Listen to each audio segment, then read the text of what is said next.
তুমি কে আমি কে রাজাকার রাজাকার স্লোগান নিয়ে উত্তাল বিশ্ববিদ্যালয় ক্যাম্পাস ও সামাজিক যোগাযোগ মাধ্যম। বিষয়টি নিয়ে প্রতিক্রিয়া দিয়েছেন সরকারের বিভিন্ন দপ্তরের মন্ত্রী ও রাজনৈতিক নেতারা।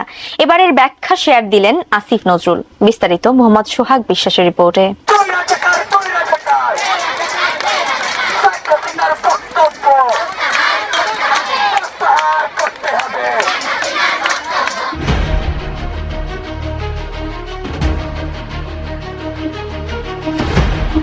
রাজাকার শব্দ নিয়ে সরকারি দলের নেতারা বিরূপ মন্তব্য করলেও রাজাকার শব্দটি শিক্ষার্থীরা কেন বলেছেন তা নিয়ে ঢাকা বিশ্ববিদ্যালয়ের আইন বিভাগের অধ্যাপক ডক্টর আসিফ নজরুল একটি মন্তব্য শেয়ার করেছেন, যেখানে বলা হয়েছে তুমি কে আমি কে রাজাকার রাজাকার। আমরা জানি রাজাকার শব্দটি আমাদের সবচেয়ে ঘৃণিত শব্দ, তাহলে শিক্ষার্থীরা নিজেদেরকে রাজাকার কেন বলছে?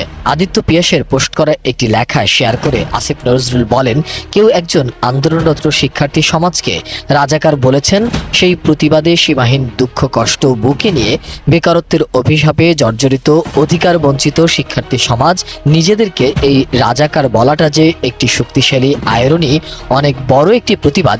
এই সামান্য বিষয়টি আমাদের আশপাশের অনেক বলদ বুঝবে না।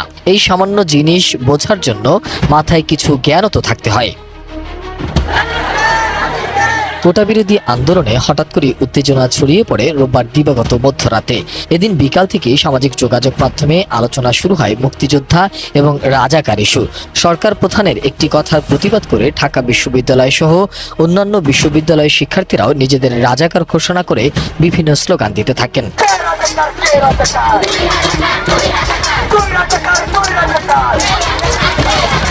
একটা সময় ঢাবির হল থেকে বের হয়ে রাতে শাহবাগে মিছিলে জড়ো হন শিক্ষার্থীরা। ঢাকার বাইরেও বিভিন্ন বিশ্ববিদ্যালয়ে শুরু হয় আন্দোলন। বিক্ষোভ মিছিল নিয়ে রাস্তায় নেমে আসেন শিক্ষার্থীরা, স্লোগান দিতে থাকেন তুমি কে আমি কে রাজাকার রাজাকার। এছাড়াও আরো বিভিন্ন স্লোগান দেন তারা। শিক্ষার্থীদের এমন স্লোগান নিয়ে চলছে নানা আলোচনা সমালোচনা।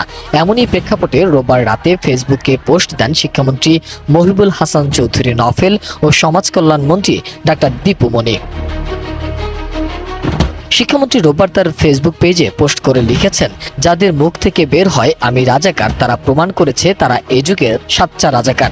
যারা প্রকাশ্যে নিজেদের আত্মপরিচয় ব্যক্তিত্ব বিসর্জন দিয়ে রাজাকার স্লোগান দিচ্ছে এরা সবাই এ যুগের রাজাকার।